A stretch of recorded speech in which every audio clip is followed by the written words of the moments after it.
अच्छा, फ्रेगमोप्लास्ट फॉर्मेशन होता क्या, देखिए पहले बात साइटोकाइनेसिस है कि ये है मेरे पास एक सेल बटा, इस सेल के अंदर ना साइटोकाइनेसिस से पहले कैरियोकाइनेसिस हो चुकी है, 2 न्यूक्लियस जो है वो बन चुके हैं, ठीक है। अब ये सेल की जो प्लाज्मा मेम्ब्रेन होती है ना वो अंदर की तरफ इस तरह से इन्वेजिनेट होती है। जब वो प्लाज्मा मेम्ब्रेन अंदर की तरफ इन्वेजिनेट होती है ना तो वो फाइनली डिवाइड होकर कितनी डॉटर सेल बना देती है, वो 2 डॉटर सेल बना देती है। तो इस तरह से ये जो चीज होगी इसको आपने याद रखना, this one is known as cytokinesis.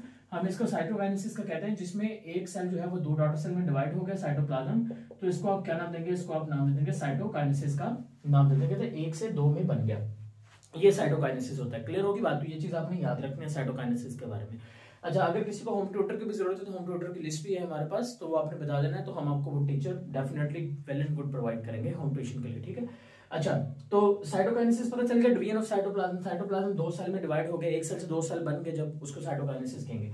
अब प्लांट में जो साइटोकाइनेसिस होती है ना फ्रेगमोप्लास्ट फॉर्मेशन के जरिए से, इसमें पता क्या होता है, इसमें ये होता है कि ये देखिए ये मेरे पास है एक प्लांट सेल, ये प्लांट सेल है, और ये प्लांट सेल के अंदर क्या मौजूद है, ये प्लांट सेल के अंदर मौजूद है वैक्यूल, ये प्लांट सेल में वैक्यूल मौजूद है। अब होता क्या एक्चुअल में फ्रेगमोप्लास्ट फॉर्मेशन में बेटा जी, कि ये जो अब इसके अंदर ना 2 न्यूक्लियस जो है वो बन चुके होते हैं। जब 2 न्यूक्लियस बन चुके होंगे तो यहाँ पर एक ऑर्गेनेली होती है जिसका नाम है गोल्जी अपरेटस। वो गोल्जी अपरेटस पता क्या करती है, गोल्जी अपरेटस सेल के सेंटर में यहाँ पर ना गोल्जी वेसिकल्स बनाना शुरू कर देती है। ये गोल्जी वेसिकल पहले सेल के सेंटर में बनेंगे, फिर बाहर की तरफ बनते जाएंगे, और फाइनली तौर पर ये एक सेल को कितने सेल में डिवाइड कर देगी, ये एक सेल को 2 सेल के अंदर डिवाइड कर देगी।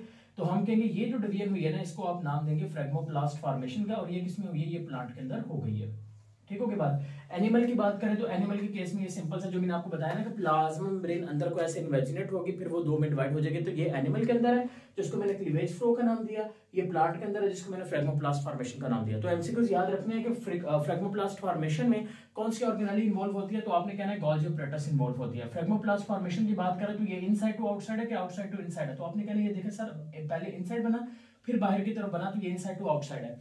और अगर क्लीवेज फ्लो की बात करें तो क्लीवेज फ्लो में देखिए ये बाहर से अंदर की तरफ मूव करके गया, तो ये क्या चीज है, ये आपके पास है आउटसाइड टू इनसाइड है।